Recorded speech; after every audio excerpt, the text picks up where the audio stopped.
షీనారు రాజైన అమ్రాపేలు, ఎల్లాసరు రాజైన అరియోకు, ఏలాము రాజైన కదొర్లాయోమెరు, గోయియుల రాజైన తిదాలు. వారు సొదొమ, గొమొర్రా మరియు ఇతర పట్టణాల రాజులతో యుద్ధము చేసిరి. వీరందరూ ఉప్పు సముద్రమైన సిద్దీము లోయలో కూడిరి.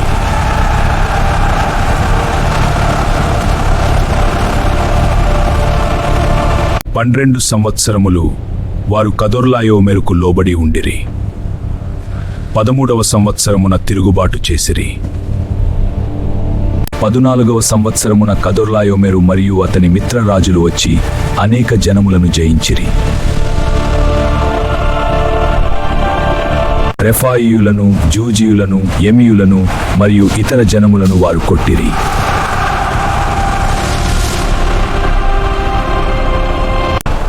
అమాలేకీయుల దేశమును మరియు అమోరీయుల ప్రదేశమును కూడా వారు జయించిరి. సొదొమ మరియు గొమొర్రా రాజులు సిద్దీము లోయలో యుద్ధానికి బయలుదేరిరి.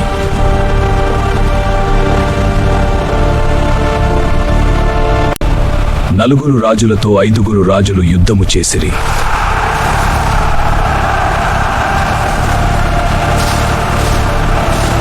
సిద్దీము లోయలో మట్టికీలు గుంటలు ఉండెను. శత్రువులు సొదొమ గొమొర్రాల ఆస్తిని మరియు భోజన పదార్థములను తీసుకొని పోయిరి. లోతు సొదొమలో నివసించుచుండగా శత్రువులు అతనిని అతని ఆస్తితో కూడా చెరపట్టుకొని వెళ్ళిరి. తప్పించుకొనిన ఒకడు వచ్చి హెబ్రీయుడైన అబ్రామునకు ఆ సంగతి తెలిపెను.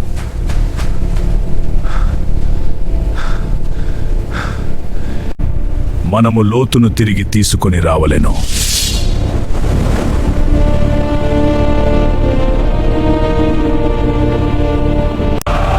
అబ్రాము 318 మందిని వెంటబెట్టుకుని శత్రువులను తరిమెను.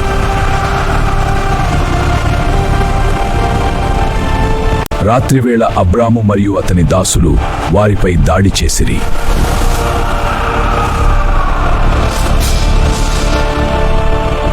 అతడు వారిని కొట్టి హోబా వరకు తరిమెను.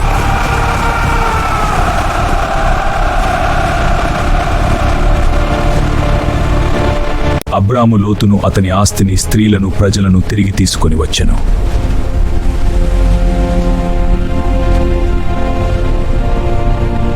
అబ్రాము విజయం సాధించి తిరిగి వచ్చినప్పుడు సొదొమ రాజు అతనిని ఎదుర్కొనుటకు వచ్చెను.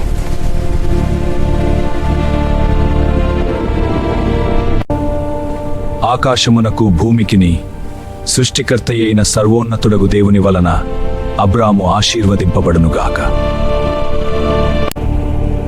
అబ్రాము అన్నిటిలో 10వ వంతు ఇచ్చెను.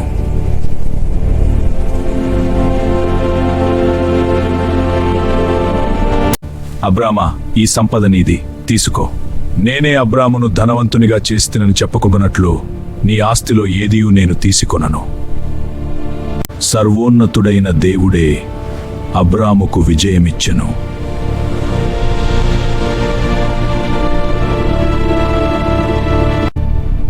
అబ్రామా, భయపడకుము, నేను నీకు కేడెము.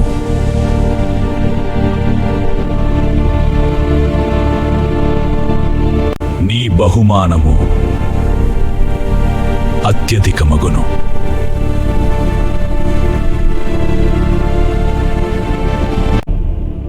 ప్రభువైన యెహోవా, నాకు సంతానము లేదు.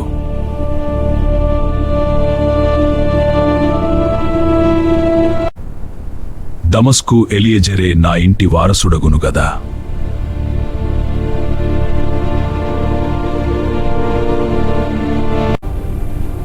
ఇతడు నీకు వారసుడు కాడు, నీ గర్భవాసమున పుట్టబోవాడే నీ వారసుడు. ఆకాశమును చూచి నక్షత్రములను లెక్కించుము.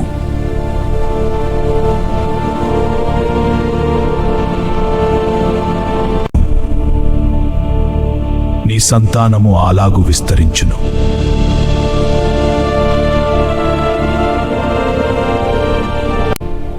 అబ్రాము యెహోవాను నమ్మెను, అది అతనికి నీతిగా ఎంచబడెను.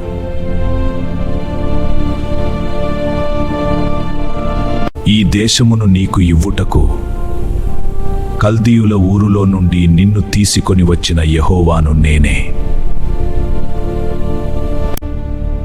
ప్రభువైన యెహోవా నేను దీన్ని స్వతంత్రించుకొందునని ఎట్లు తెలిసికొందును?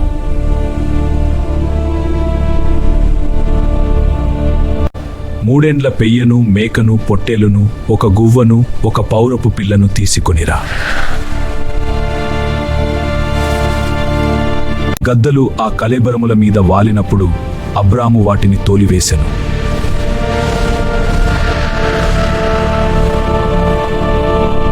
రొద్దు గ్రుంకబోయినప్పుడు అబ్రామునకు గాఢ నిద్ర పట్టెను.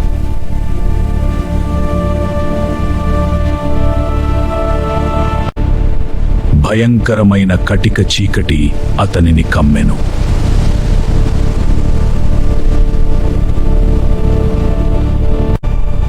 నీ సంతానము పరదేశమందు నివసించి దాసులుగా నుందురు.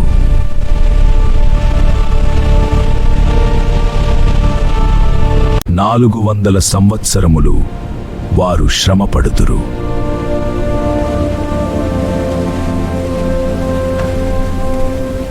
ఆ జనమునకు నేనే తీర్పు తీర్చుదును.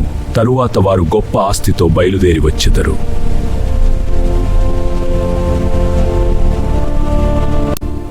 నీవు క్షేమముగా నీ పితరుల యొద్దకు పోయెదవు.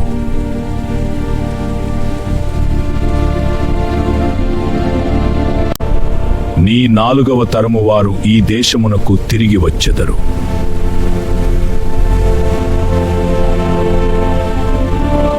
కటిక చీకటి పడినప్పుడు రాజుచున్న పొయ్యియు అగ్ని జ్వాలయును కనబడెను.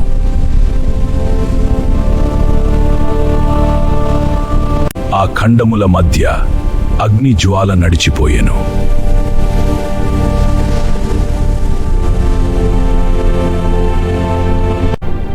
ఈ దేశమును నీ సంతానమునకు ఇచ్చుచున్నాను.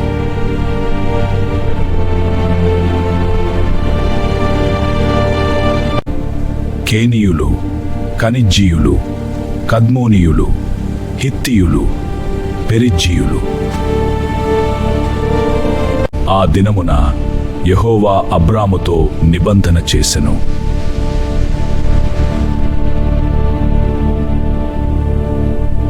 అబ్రాము భార్య అయిన శారయికి పిల్లలు కలుగలేదు.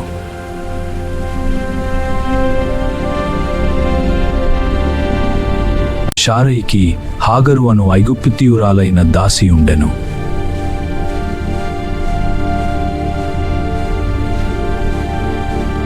యెహోవా నాకు పిల్లలు కలుగనీయలేదు, నీవు నా దాసితో పోవుము.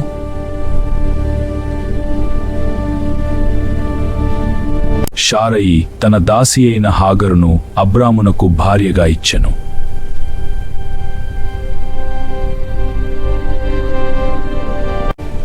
హాగరు గర్భవతి అయింది.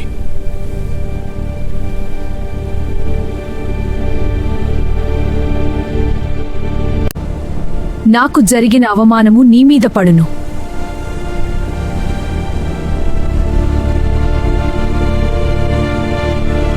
శారయి ఆమెను శ్రమ పెట్టినందున హాగరు అరణ్యములోకి పారిపోయెను.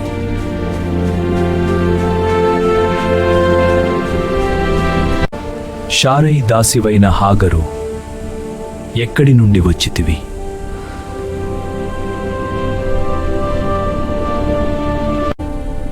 నీ యజమానురాలి యొద్దకు తిరిగి వెళ్ళి ఆమె చేతి క్రింద అణిగియుండుము.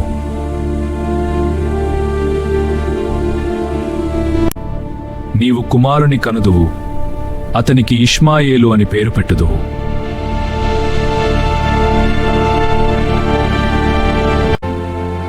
నన్ను చూచుచున్న దేవుడవు నీవే.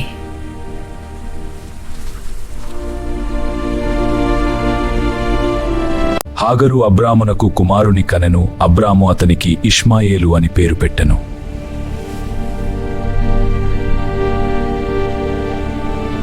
ఇష్మాయేలు పుట్టినప్పుడు అబ్రాము 86 సంవత్సరముల వయసులో ఉన్నాడు.